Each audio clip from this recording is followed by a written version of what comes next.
Le Tartuffe de Molière. Biographie de l'auteur.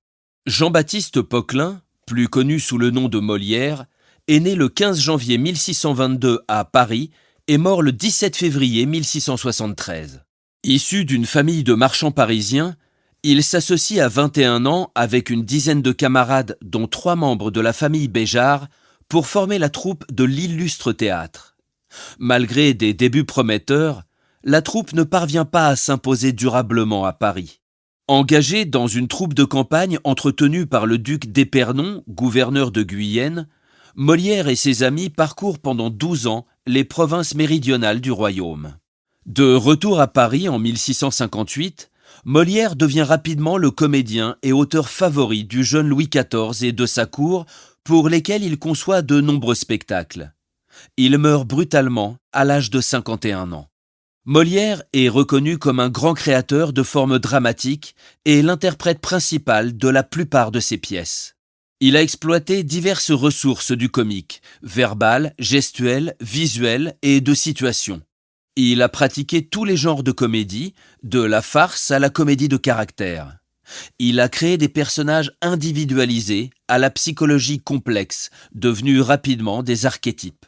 Observateur lucide de son époque, il peint les mœurs et comportements de ses contemporains, remettant en cause des principes d'organisation sociale bien établis, ce qui suscite de retentissantes polémiques et l'hostilité durable des milieux dévots. Son œuvre reste un pilier de l'enseignement littéraire en France et continue de remporter un vif succès dans le monde entier. Sa vie mouvementée et sa forte personnalité ont inspiré dramaturges et cinéastes, faisant de lui une figure emblématique de la culture française et francophone. Résumé de l'œuvre. Tartuffe est une comédie en 5 actes écrite par Molière, présentée pour la première fois en 1664. L'œuvre critique l'hypocrisie religieuse et met en scène Tartuffe, un faux dévot qui s'immisce dans la famille d'Orgon, un riche bourgeois. Tartuffe se fait passer pour un homme pieux et dévoué, gagnant la confiance d'Orgon au point où ce dernier lui offre sa fortune, sa maison et même propose de lui marier sa fille, Marianne, contre son gré. Orgon est complètement dupé par Tartuffe au grand désarroi des autres membres de sa famille qui voient clairement à travers les mensonges de l'imposteur. La femme d'Orgon, Elmire, décide de démasquer Tartuffe en le séduisant et en s'arrangeant pour qu'Orgon les surprenne ensemble. Tartuffe tombe dans le piège, révélant sa vraie nature à Orgon. Cependant, Tartuffe, ayant déjà reçu de Orgon un acte de donation de tous ses biens, tente de chasser la famille de leur propre maison. À la fin, l'intervention du roi sauve la situation. Le roi reconnaît les véritables intentions de Tartuffe, annule la donation et ordonne l'arrestation de Tartuffe pour ses crimes passés. La pièce est une satire de la fausse piété et de l'hypocrisie, utilisant l'humour et l'ironie pour critiquer les abus de confiance et la crédulité. Tartuffe est considéré comme l'une des plus grandes comédies de Molière et reste une œuvre pertinente et populaire dans le répertoire théâtral mondial. Contexte historique. L'époque où Molière écrit Tartuffe est marquée par le règne de Louis XIV, plus connu sous le nom du Roi Soleil, qui a commencé en 1643. Cette période, souvent appelée l'âge d'or du classicisme français, est caractérisée par un fort pouvoir monarchique centralisé. Cette époque connaît également une floraison des arts et des lettres et une volonté de promouvoir la gloire et la puissance de la France à travers l'Europe. Sous Louis XIV, la cour de Versailles devient le centre politique et culturel du royaume, attirant artistes, écrivains et intellectuels. Le roi soutient activement les arts et les lettres, créant des institutions telles que l'Académie française et l'Académie royale de peinture et de sculpture. Cette période voit l'émergence de grands noms de la littérature française tels que Molière, Jean Racine et Pierre Corneille. Sur le plan religieux, la France est majoritairement catholique, mais elle connaît des tensions internes, notamment avec le jansénisme. Le jansénisme est un mouvement au sein de l'Église catholique qui prône un retour à une foi plus austère et qui est perçu comme une menace par l'autorité ecclésiastique et le pouvoir royal. Ces tensions religieuses se reflètent dans la société française de l'époque, marquée par une lutte entre dévotion et hypocrisie, thèmes centraux de Tartuffe. Sur le plan social, la société est fortement hiérarchisée, avec une noblesse qui joue un rôle central dans la vie politique et culturelle, et une bourgeoisie en ascension qui commence à revendiquer plus de reconnaissance et d'influence. Cette période est également marquée par des inégalités sociales importantes et par la précarité de la vie pour les classes populaires. Tartuffe est écrit et joué pour la première fois en 1664 dans un contexte où la question de la moralité et de l'hypocrisie religieuse est particulièrement sensible. L'œuvre, qui critique l'hypocrisie religieuse et les faux dévots, suscite immédiatement la controverse. La pièce se heurte à l'opposition de l'Église et de certains membres de la cour, entraînant plusieurs interdictions de représentation avant d'être finalement autorisée sous une forme révisée en 1669. Contexte personnel.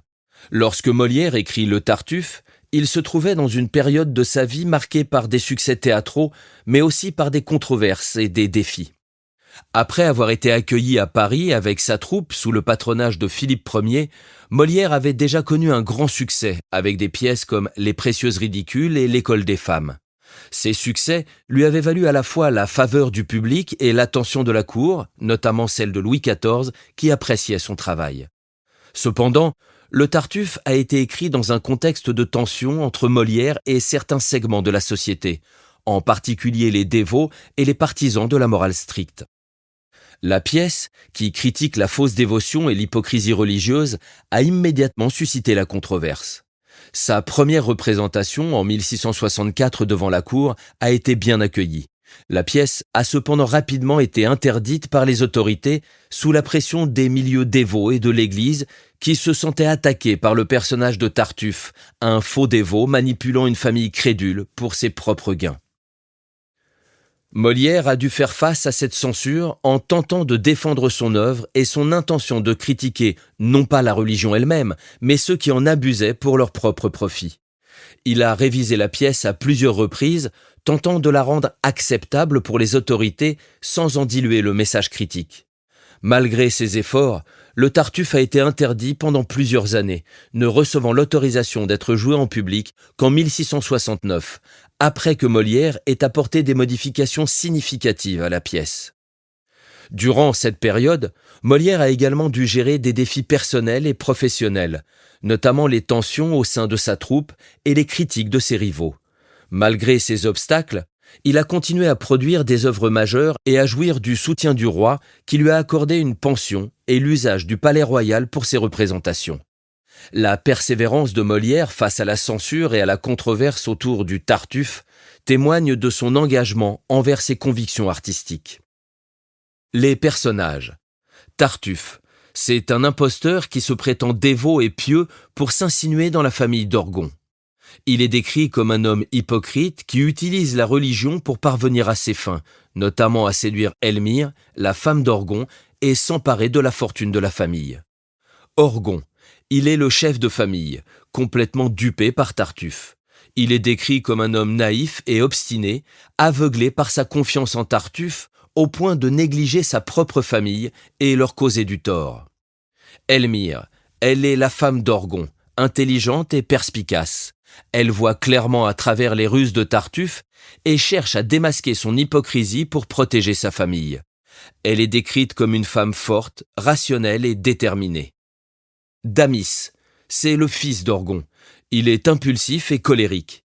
Il est l'un des premiers à reconnaître la véritable nature de Tartuffe et tente de convaincre son père de la supercherie, mais sans succès.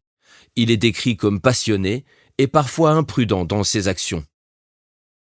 Marianne, elle est la fille d'Orgon et amoureuse de Valère. Elle est douce et soumise, mais se retrouve au centre d'un conflit lorsque son père décide de la marier à Tartuffe. Elle est décrite comme une jeune femme vertueuse et obéissante, mais déchirée par le dilemme moral que lui impose son père. Dorine, c'est la servante de Marianne. Elle est espiègle et franche.